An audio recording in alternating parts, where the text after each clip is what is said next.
కుకింగ్కి స్వాగతం. ఈరోజు మనం ఒక రైస్ ఫ్లోర్తోని బియ్యం పిండితో ఒక వెరైటీ చేసుకుందాము. దీనికి ఉల్లిగడ్డలు, పచ్చిమిరపకాయలు, కరివేపాకు, కొత్తిమీర తీసుకొని మనం ఒక ప్లేట్ తీసుకుందాం. దాన్ని మనం ప్లేట్లో కలుపుకుందాం. ఒక ప్లేట్ పెట్టుకొని మనం బియ్యం పిండి వేసుకుందాము. చాలా తొందరగా ఈజీగా అయిపోతుంది ఈ రెసిపీ. వర్షాకాలంలో వేడివేడిగా తినడానికి చాలా బాగుంటుంది. ఇప్పుడు మనం ఒక ప్లేట్ పెట్టేసుకొని దాంట్లో ఒక కప్పు బియ్యం పిండి వేసుకుందాం. ఇది కొనుక్కొచ్చిన పిండి అండి, ఇంట్లో పిండి కూడా వాడుకోవచ్చు.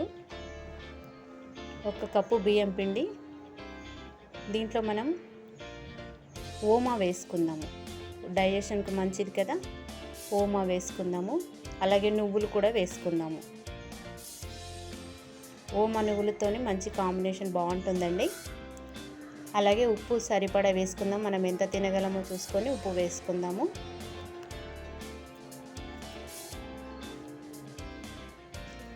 అలాగే ఒక స్పూన్ పసుపు వేసుకుందాము.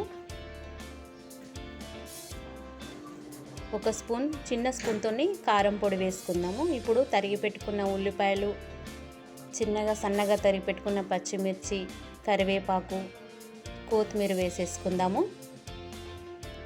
వీటిని అన్నిటినీ పొడి పొడిగానే కలుపుకుందాము. వీటిని అన్నిటిని బియ్యం పిండిలో కలిసిపోయేలాగా కలుపుకొని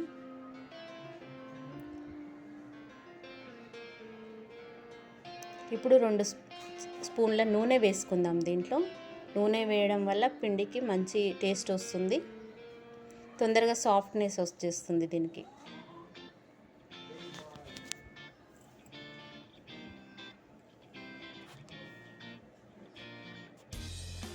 ఇలా మొత్తం కలిపేసుకొని కొద్ది కొద్దిగా వాటర్ వేస్తూ, ఒక చిన్న గ్లాసెస్తో నీళ్ళు తీసుకున్నానండి.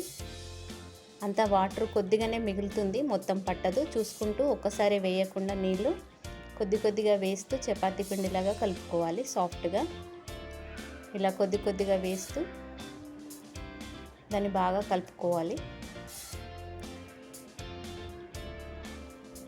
మొత్తం ఒకసారి వేయకూడదండి, కొద్ది కొద్దిగా వేస్తూ.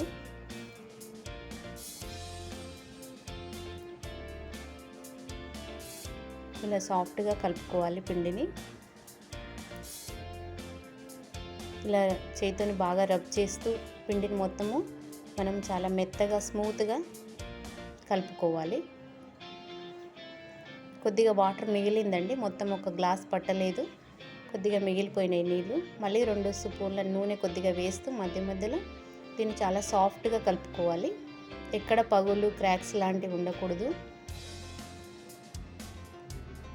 ఇలా బాగా చేతితో తడుతూ, చూసారా కొద్దిగా వాటర్ మిగిలిపోయింది. దీన్ని మనం 2 పార్ట్స్గా చేసుకుందాము, 2 ముద్దలుగా చేసుకుందాము. ఇప్పుడు ఒక కడాయి కానీ మన ఇంట్లో మందంగా పాటి గిన్నెను తీసుకొని దానికి ఆయిల్ రాసి కింద ఒక 2 స్పూన్ వరకు ఆయిల్ తీసుకొని ఇలా మొత్తము స్ప్రెడ్ చేయాలండి.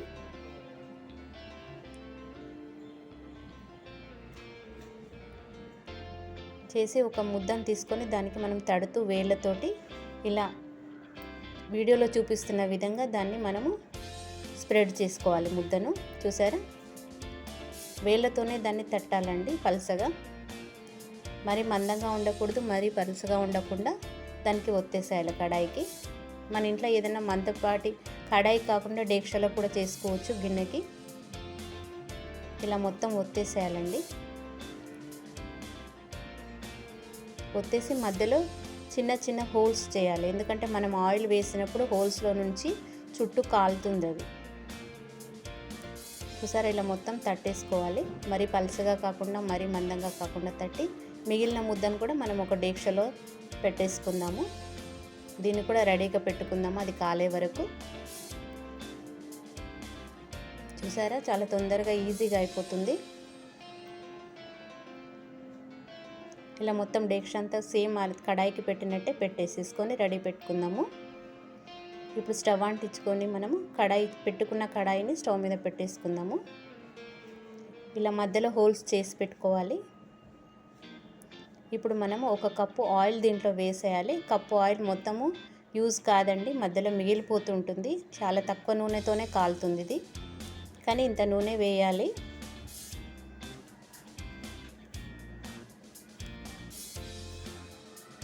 వేసేసి దీని మీద మూత పెట్టేసుకోవాలి ఒక 5 మినిట్స్ వరకు.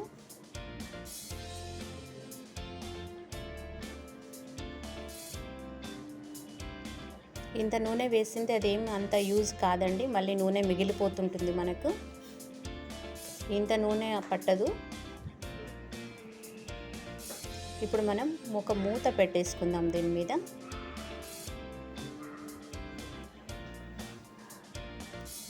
తొందరగా అయిపోతుంది, చాలా ఈజీగా 10 మినిట్స్లో అయిపోతుంది ఇది.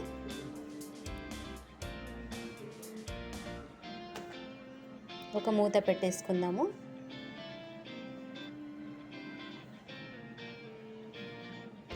ఒక 5 మినిట్స్ తర్వాత మూత తీసేసేయాలండి, ఎందుకంటే మూతకంతా వాటర్ వచ్చేస్తుంది, అది అందులో పడుతుంది.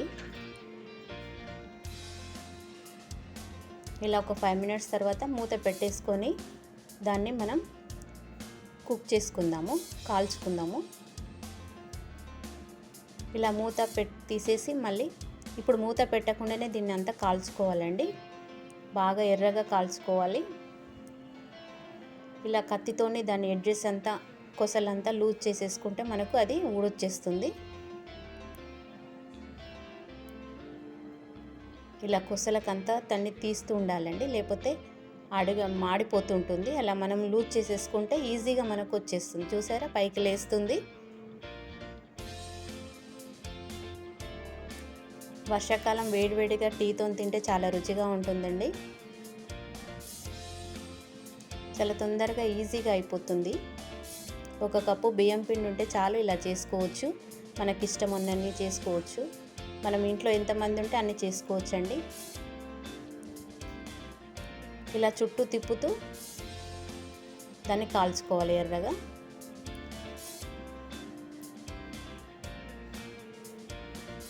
చూసారా, కాలిపోయింది. ఇలా తిప్పుతూ మొత్తం రౌండ్గా కాల్చేసుకోవాలి. ఎక్కడైనా పచ్చిగా అనిపిస్తే మొత్తం కాల్చేసుకోవాలి దాన్ని.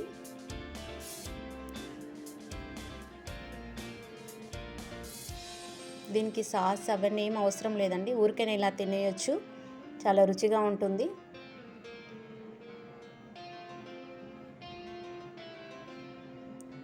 వర్షాకాలం వేడివేడిగా తినాలనిపించినప్పుడు ఇలా చేసేసుకొని తినేసేయచ్చు. చూసారా, కాలిపోయింది, ఊడొచ్చింది, ఎక్కడ కూడా అంటుకోలేదు. చూసారా, నూనె కూడా మిగిలిపోయింది, అంత నూనె పట్టలేదు. చాలా తక్కువ నూనెతో తొందరగా అయిపోతుంది. ఇలా ప్లేట్లోకి తీసేసుకుందాం. మనకి ఇలా ఎన్ని కావాలంటే అన్ని చేసుకోవచ్చు.